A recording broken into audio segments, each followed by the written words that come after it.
ganda.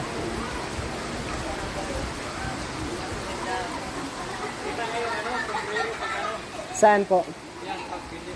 Yung Isla Sombrero? Mga ilang kilometers mula dito?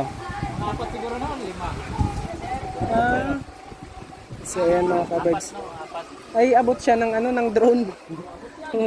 Bali nag next time pag ano maganda yung panahon. Okay. Dito pala 'yon. Talaga to. Ay ibig sabihin private lang ito, kumbaga pinablic niyo lang po. Ikan kami kasi ano, Siyempre maintenance. tapos may maintenance ka. Opo, yung tax pa lang nito.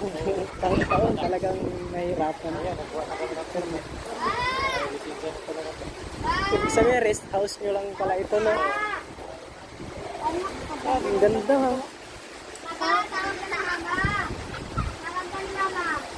Balik ako dito pag maganda yung panahon. Hindi ko maano ngayon. Kaya nga. Ganito, ano magkakaya na. Ay, ibig sabihin may occasion ngayon. Balay nirentahan nito. Ito lang to, sarili namin. Sa...